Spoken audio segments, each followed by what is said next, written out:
તો આજે પવિત્ર ધનુર્માસનો આરંભ થઈ રહ્યો છે અને એ નિમિત્તે આપણે અખંડ દરરોજ આ 5:30 થી 7નો જે પ્રોગ્રામ છે એમાં ધૂન થશે તથા કથા વાર્તા થશે.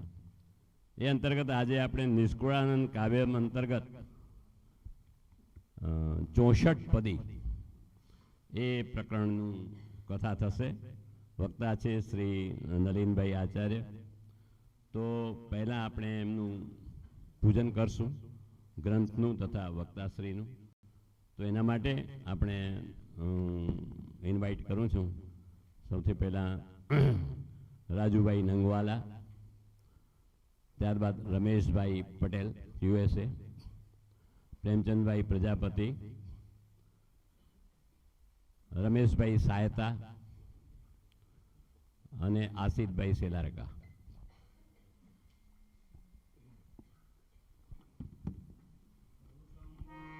વેદનમ સુખ સંપત કર્ણાનિકે દાન ક્રિયાફલમ સહજાનમ. મંગલમ ભગવાન મંગલમ ભગવાન વિષ્ણુ મંગલમ ગરુડધ્વજ મંગલમ પુંડરીકાસ્ચ મંગલાય તનોહરી. ગુરુર્બ્રહ્મા ગુરુર્વિષ્ણુ ગુરુર્દેવો મહેશ્વર ગુરુ સાક્ષાત પરબ્રહ્મ તસ્મૈ શ્રી ગુરુવે નમઃ. નમો નમઃ શ્રી હરયે બુદ્ધિદાય દયાવતે ભક્તિધર્માંગ જાતાય ભક્તકલ્પદ્રુમાય ચ સુગંધ પુષ્પહારાદે વિવિધૈરૂપહારકૈ સંપૂજિતાય ભક્ત્યોદય સીતાંબરધરાય ચ સીતાંબરધરાય ચ સીતાંબરધરાય ચ.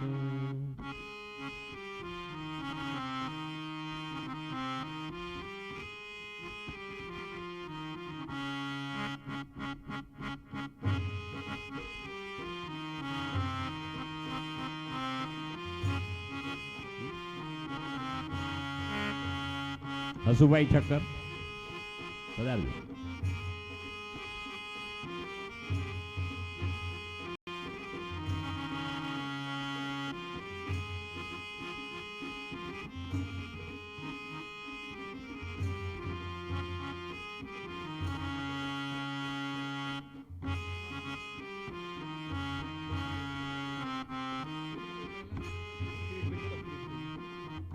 કિરીટભાઈ બાઈલાલભાઈ ઠક્કર, કિરીટભાઈ પધારજો.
અક્ષયભાઈ વૈદ્ય.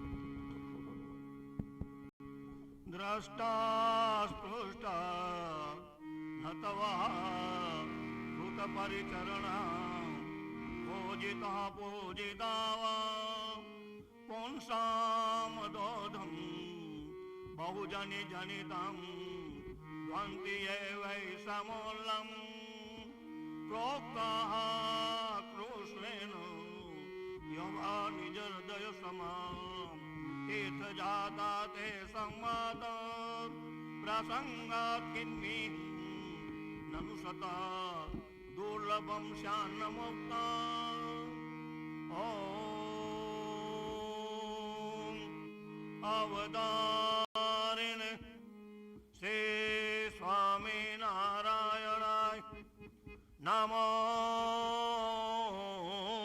નમઃ શ્રી ઘનશ્યામાય નમો નમઃ ઓમ શ્રી હરિ કૃષ્ણાય નમો નમઃ શ્રી નીલકંઠાય નમો નમઃ સ્વામિનારાયણ હરે સ્વામિનારાયણ હરે મંગલાચરણનો શ્લોક એ હરિગીતાનો શ્લોક છે. ભક્તિ માતા જ્યારે એમનો અંતિમ સમય છે, બાલ ઘનશ્યામે નક્કી કર્યું છે. આમ તો જ્યારે અમને જનોય આપીને ત્યારે ભાગ્યા હતા, વેલ ઉભાસ હવે તો ઘર છોડવું જ છે. વસરામ મામા પાછળ દોડી દોડીને કાક્યા છે, અને અમથું આપી બાળક દોડે ને એટલે આપણે પહોંચી ના શકીએ. તો આ તો હવે પુરુષોત્તમ નારાયણ શું કહેવાનું. વસરામમાં થાક્યા, ઊભા રહીને કહે છે ઘનશ્યામ ઊભા રહ્યો.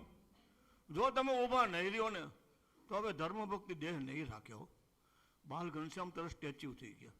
વાત સાચી છે, રામ અવતારમાં સુખ નથી આપી શક્યો, કૃષ્ણ અવતારમાં સુખ નથી આપ્યું, તો હવે તો મારે માતા પિતાને પૂર્ણ સુખ આપવું છે. જ્યારે બાલકૃષ્ણલાલ મથુરા પધાર્યા ને ત્યારે 11 વર્ષ ને 8 મહિનાના થઈ ગયા છે, અને ત્યાં સુધી માતા પિતા જંજીરમાં હતા. તો આવા માતા પિતાને હું સુખ નથી આપ્યું, પણ હવે તો આપવું છે. ઘનશ્યામ પાછા વળ્યા છે. ભક્તિ માતાનો જ છેલ્લો ટાઈમ છે. રાત્રિના સમયે બાલ ઘનશ્યામ ચરણાવીને દાબે છે.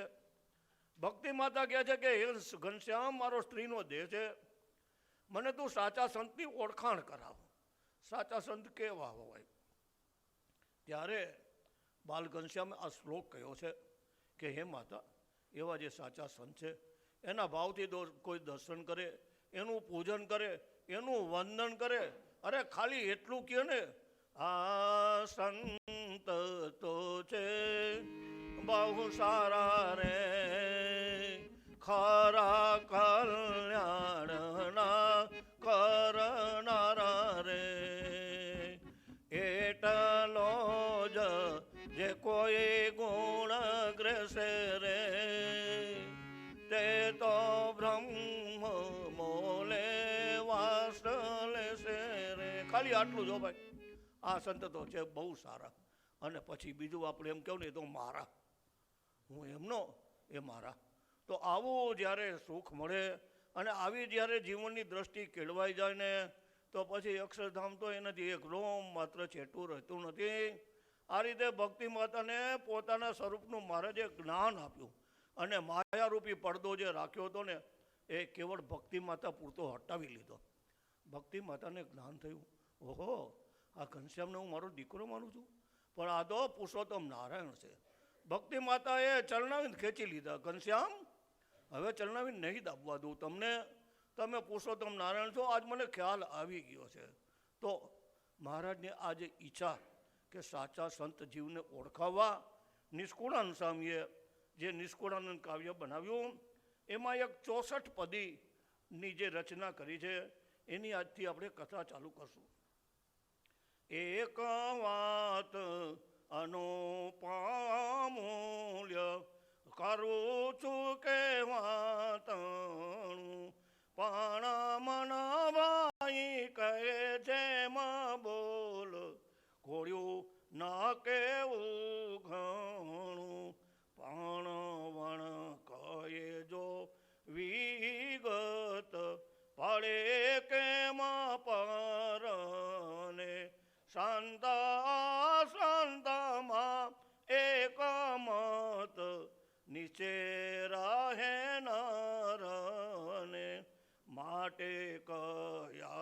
વિના ના કાળાય સહુ તે સુણી લઈએ મોટા સંતનો કયો મહિમાય તે સંત કોને કહીએ કે સંત સેવીએ સારે કાજ એમાં છે આગમમાં સોણી નિષ્કુળાનંદ તે આજ સહુ છે ઉદ્યમ. નિષ્કુળાનંદ સ્વામી કહે છે કે ભાઈ મનમાં તો થાય છે કે કહું, વળી એમ થાય છે કે ના ના ન કહીએ. ઘણી વખત આપણા કોઈ સ્નેહીને એના હિતની વાત આપણે કહેવી હોય ને તો આપણે વિચાર કરીએ કહું કે ના કહું, અને જો નહીં કહું તો સમજાશે નહીં, અને કહું તો કદાચ ખોટું લાગે તો કેમ કરવું, આવું આપણા મનમાં વિચાર થાય. એમ નિષ્કુળાનંદ સ્વામી કહે છે આજ અમારે સંત અસંતની ઓળખાણ પાડવી છે. મારે પણ એક એવો પ્રસંગ બન્યો. એક દિવસ હું નીચેની ઓફિસે બેઠેલો મોરબી મંદિર, ત્યાં એક વડીલ દાદા 80+ આવ્યા. મને કે ભાઈ તારા સ્વામિનારાયણનું પંચાંગ આપ. આપણે જેને નિર્ણય કહીએ છીએ ને પરોક્ષમાં પંચાંગ કહે છે. એટલે મેં એને એક નિર્ણય આપ્યો, એક નહીં 20 આપ. હું દાદા એટલા બધાને શું કરશો? તો કે હું યજ્ઞનો આચાર્ય છું, 4 વેદનો જ્ઞાતા છું, અને તારા જેટલા જેટલા સ્વામિનારાયણ મંદિરો થયા છે ને એમાં વિષ્ણુયાગ યજ્ઞનો હું મુખ્ય આચાર્ય છું, અને મારી હાથ નીચે બીજા 20 ઋત્વિજો રાખ્યા છે. ઓહો, હું ઊભો થઈને દાદાને પગે લાગ્યો. મેં 20 નિર્ણય આપ્યા. હું દાદા એક નાનકડો પ્રશ્ન પૂછું આપને? મને કે બોલ. આ તમે જેટલા મંદિરો મને નામ આપ્યા 5-7 મંદિરોના, એમાં આપે વિષ્ણુયજ્ઞ કરાવ્યો, મૂર્તિ પધરાવી, બહુ સારું જાણીને બહુ આનંદ થયો. પણ હે દાદા, તમે બીજી વારી મંદિરમાં ક્યારેય દર્શન કરવા ગયા છો? સામું જોઈ રહ્યા. તો કે ના. કેમ? આશરો નથી, આશરાની દળતા નથી, આશરો નથી એટલે એમાં હેત નથી થતું. સ્વામીશ્રી કહીને કહ્યા છે અહીંયા હું મહારાજ મૂકીને જાઉં છું. આપણને જેવી દ્રઢતા થઈ જશે કે આ પ્રત્યક્ષ મહારાજ બિરાજમાન છે, માત્ર પ્રતિમા નથી. મહારાજ કે અમે જ્યાં સુધી આ લોકમાં હતા ને ત્યાં સુધી મનુષ્ય ભાવ નહોતો જતો, હવે મૂર્તિ ભાવ નથી જતો. હવે આપણે મૂર્તિ ભાવ ટાળવાનો છે. એ ટાઈમે મહારાજમાં મનુષ્ય ભાવ આવતો. આ ધર્મદેવનો છોકરો ઓલો ઘનશ્યામ હારો બહુ તોફાની છે આમ કે, ત્યારે મનુષ્ય ભાવ આવતો. ખરેખર મહારાજના તો એક એક ચરિત્રો અનંત જીવના કલ્યાણ માટે જ હોય છે. માટે હવે આપણને એમાં ક્યારેય મૂર્તિભાવ ન આવે અને પ્રત્યક્ષ મહારાજ બિરાજમાન છે એવો દિવ્ય ભાવ આવે. દાદાને કીધું દાદા તમે સાચા સંતના દર્શન કર્યા છે? દાદા મને કે સાચા સંતને ખોટા સંત એવું શું? મેં પૂછ્યું ખોટા સંત તો મેં કહ્યું નથી, મેં તો માત્ર સાચા સંતની વાત કરી છે. તમને સાચા સંતના દર્શન કરાવું. આપણા 4 સંતો ને ત્યારે 5મો અશોક ભગત એ મોરબી મંદિરના સ્ટાર્ટમાં હતા. ત્યારે એક હરિભક્તને કીધું જોવાનને કે જા અને સંત નિવાસમાં લઈ જા, સંતોના દર્શન કરે. દાદાને બધા વેદનું જ્ઞાન હતું, શાસ્ત્રના નિપુણ હતા. આપણા નવયુવાન સંતો દિવાલની સામે મુખારવિંદ રાખી મહારાજની મૂર્તિનું ધ્યાન કરે. નીચેથી ચાલુ કર્યું, ઓહો ઓહો ઓહો કરતા જાય. બધા સંતોના અને ભગતના દર્શન કર્યા. એ ભાઈ આ તો ઋષિકુળ છે, ઋષિકુળ. હા હા હા હા, આજ મને સાચા સંતના દર્શન થયા. દાદા ભાવ વિભોર થઈ ગયા. આપણા બધા સંતો પણ ઊભા થઈ દાદાનો સત્કાર કર્યો, કારણ કે વિદ્વાન છે, મહારાજની આજ્ઞા એમનું સન્માન કરવું. બધા સંતોએ પણ દાદાનું સન્માન કર્યું. પછી આજ ભાગ્યશાળી, આજ મારો જીવનનો દિવસ સુધરી ગયો, મને સાચા સંતના દર્શન થયા. પછી નીચે આવ્યા, ઓફિસે આવી 2 હાથ જોડી પગે લાગ્યું. દાદા તમે વિદ્વાન છો, વડીલ છો, અમારે તમને પગે લાગવાનું. ના ભાઈ ના, આજ તે મારી આંખ ખોલી દીધી છે. મેં આજ દિવસ સુધી ઘણા આવા વૈદિક કાર્યો કર્યા, પણ સાચા સંતના દર્શન તો મને આજે થયા. આ ઋષિકુળ છે, ઋષિકુળ એ તારા મોટા ભાગ છે કે આવા સંતના તને નિત્ય દર્શન છે. 12 મહિનામાં એકવાર થાય ને તો જીવનું પરમ કલ્યાણ થઈ જાય. તમને રોજ આવા સંતના દર્શન છે. નિષ્કુળાનંદ સ્વામી કહે છે કે એવા સાચા સંતને ઓળખી લઈએ. એ ઓળખીને પછી એ કહે ને એની અનુવૃત્તિમાં રહીએ. સ્વામીશ્રી પાસે આપણે સૌએ ઘણો ઘણો લાભ લીધો છે. કેટલું મનનું થાયરું કર્યું છે આપણને ખબર છે, અને કેટલે સ્વામીશ્રીની અનુવૃત્તિમાં રહ્યા એ આપણને ખબર છે. આપણું મનગમતું હોય એટલે અનુવૃત્તિમાં રહેવાનું, અને મનગમતું ન હોય એટલે એમાં ઓપ્શન ગોતવા માંડીએ. અને તો પણ એ તો દયાળુ હતા હો. એને બધી જ ખબર હતી કે આ ઓપ્શન ગોતે છે. કણભામાં સ્લેબ ભરાતા હતા. રાપરથી બહેનો આવેલા મોટી સંખ્યામાં. 5 વાગ્યા સ્લેબનું કામ લગભગ પૂરું થવા આવ્યું તો એ સ્વામીશ્રીના દર્શન નહોતા થયા. એટલે આગેવાન હરિભક્તને કહ્યું, ઘનશ્યામભાઈ આ તો બધું કામ પૂરું થયું ને આજ હજુ સુધી સ્વામીશ્રીના દર્શન નથી થયા, અમને દર્શન ક્યારે થશે? ઘનશ્યામભાઈ કે ઊભા રહ્યો, આવું છું એમ કે સ્વામીશ્રી પાસે ગયા. સ્વામી લગભગ કામ પૂરું થવા આવ્યું, એક પિલર છે ને ઊભો, એ થોડુંક કામ બાકી છે, તો સેજ આવીને જોઈ જાઓ ને. પછી સ્વામીશ્રી ત્યાં ગયા. હા બધું આમ હા બરાબર છે બરાબર છે બરાબર, પણ પિલરના બાને દર્શન દેવા બોલાવવા ને એ આપણો કાયદો નથી હો. એમ કહીને ઠપકો આપ્યો કે હવે બીજી વાર આવું કરશો નહીં. તો એવા સત્પુરુષ જે નિષ્કુળાન સ્વામી સાચા સંતને ઓળખાણ આપે છે એ આપણને મળ્યા છે. એવા સંત તણી ઓળખાણ કહું સાહું સોંભળો, પાજી સોંપી તેને મન પ્રાણ, એ વાળે તેમ વાળો જેના અંતરમાં અવિનાશ વાસો કરી વસિયા, તેણે કામ ક્રોધ પામ્યા નાશ, લોભ ને મોહ ગયા. એવા શત્રુ ટાણું ટાળ્યું સાલ, એ લાલ આવી રહ્યા, તેણે શાંત થયા છે નિહાલ, પુરાણ કામ થયા. એવા સંત જે હોય સંસાર શોધીને સેવી જીએ, કહે નિષ્કુળાનંદ નિરાધાર, તો લાભ તે લીજીએ. સ્વામીશ્રી કહે છે કેવા સાચા સંતના અંતરમાં અખંડ અવિનાશ રહ્યા છે. એ સંત મળ્યા એટલે જાણે ભગવાન પોતે મળ્યા. એક હરિભક્તને ગાડી લેવી હતી. સ્વામીશ્રી પાસે જઈને કે સ્વામી મારે કાર લેવી છે, આપ આજ્ઞા આપો તો લઈ આવું. હમણાં નહીં કે 3 મહિના પછી આવજો. કે સારું. 3 મહિના ગયા, હવે હમણાં નહીં 2 મહિના પછી આવજો. એમ કરતાં કરતાં ઓલો 10 વખત ગયો. 2 વર્ષ થઈ ગયા. 2 વર્ષ પછી કે સ્વામી સાચું કહ્યું ને, તમે મને કેમ આમ એન્ટ્રી પાડો છો? કે તારે વાહન સાથે લેણા દેવી નથી, તારે ગાડી નથી લેવાની. બોલા ભાઈ હજી ગાડી નથી લીધી, તારો છોકરો લેશે પણ તારે નથી લેવાની. તો એને નથી લીધી અને દીકરાએ લીધી છે. પણ આ અનુવૃત્તિમાં રહેવાનું દ્રષ્ટાંત છે. જો કાં મોટા સત્પુરુષને પૂછવું નહીં, અને પૂછવું તો એનું 100% પાલન કરવું, એવી તૈયારી હોય તો જ વાત કરવાની.